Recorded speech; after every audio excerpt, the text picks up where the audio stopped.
Picture ನೆನೆಸ್ಕೊತ ಇಲ್ಲಿ ಬಂದಿರೋ ಎಲ್ಲರಿಗೂ ನಮಸ್ಕಾರ.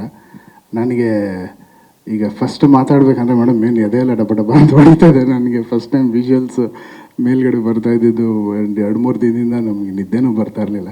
ನನಗೇನು ಸಡನ್ನಾಗಿ ತಲೆಗೆ ಆ್ಯಕ್ಚುಲಿ ಏನು ಹೊಡಿತಾ ಇಲ್ಲ. ನನಗೆ ಫಸ್ಟು ಹೇಳಬೇಕಂದ್ರೆ ನಮ್ಮ ಅಣ್ಣ ಡಾಕ್ಟರ್ ಶಿವರಾಜ್ ಕುಮಾರ್ ಅಣ್ಣ ಅವರಿಂದನೇ ಈ ಸಿನಿಮಾ ಆಗ್ತಾ ಇರೋದು, ಎರಡನೇ ಮಾತೇ ಇಲ್ಲ.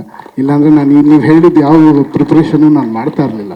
ಯಾಕಂದರೆ ಅಣ್ಣ ನೀನು ಮಾಡು ಅಂದಮೇಲೆ ಅಷ್ಟು ಮಹಾನ್ ವ್ಯಕ್ತಿ ಒಂದು ನನಗೆ ಜ್ಯೋತಿ ಅಂಟಿಸಿದ್ದಾರೆ ಅಂದರೆ ನಾನು ಎಷ್ಟು ಸೀರಿಯಸ್ ಆಗಿ ತೊಗೊಬೇಕು, ಅದನ್ನು ಹೆಂಗೆ ತೊಗೊಬೇಕು ಅನ್ನೋದಕ್ಕೆ ಅದೊಂದು. ಅಲ್ಲಿಂದ ನೆಕ್ಸ್ಟು ನಮ್ಮ ರಮೇಶ್ ರೆಡ್ಡಿ ಅಣ್ಣ ಅವ್ರಿಗೆ ಎಷ್ಟು ಹೇಳಿದ್ರು ಕಮ್ಮಿ ಮೇಡಮ್. ಯಾಕಂದರೆ ಅವ್ರು ಇವತ್ತಿನ ದಿನದವರೆಗೂ ದುಡ್ಡಿನ ಒಂದು ಪೈಸಾ ದುಡ್ಡಿನ ಮುಖನೂ ನೋಡಿಲ್ಲ. ಆ ವ್ಯಕ್ತಿ ನನ್ನ ಹೆಂಗೆ ಹೇಳೋದು ಗಾರೆ ಕೆಲಸದಿಂದ ಬಂದಿರೋಂಥ ಒಂದು ಉತ್ತಮ, ಇವತ್ತು ನೀವು ಹೇಳಿದ್ರೆ 4 ಸ್ತಂಭ ಅಂತ, ಆ 4ನೇ ಸ್ತಂಭ ಆಗಿ ನಿಲ್ಲೋದು ಅಷ್ಟು ಈಸಿ ಇಲ್ಲ ಮೇಡಮ್. ಅವ್ರು ಎಲ್ಲಿಂದನೂ ಬಂದು ಇವತ್ತು ಈ ಸಿನಿಮಾಗೆ ಅವರು ಕಂಪ್ಲೀಟ್ ಫುಲ್ ಏನೇನಿದೆ ಎಲ್ಲವೂ ಕೊಟ್ಟಿದ್ದಾರೆ. ಇವತ್ತವ್ರಿಗೆ ಒಂದು ಪೈಸಾಗಿಲ್ಲ ಅಂತ ಹೇಳಿಲ್ಲ. ಆ ಸಪೋರ್ಟಿಂದನೇ ನಮಗೆ ಈ ವಿಜುವಲ್ಸ್ ತರೋಕ್ಕಾಗಿದ್ದು.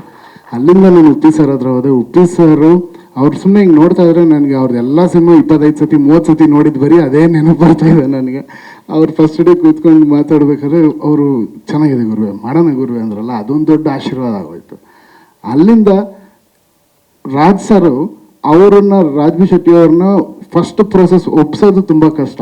ಒಪ್ಸಾದ್ಮೇಲೆ most easiest actor. ಅವ್ರು ಸೆಟ್ ಮೇಲೆ ಬಂದರೆ ಅವ್ರು ಎಲ್ಲರನ್ನೂ ಈಸಿಯಾಗಿ ಹ್ಯಾಂಡಲ್ ಮಾಡೋಂಗೆ ಅವರೇ ಮಾಡಿಬಿಡ್ತಾರೆ.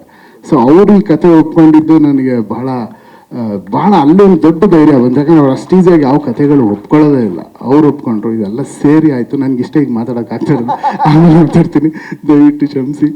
Thank you. And Satya sir, thank you for all the beautiful visuals and support what you gave sir. Thank you. Thank you everyone. Thank you sir.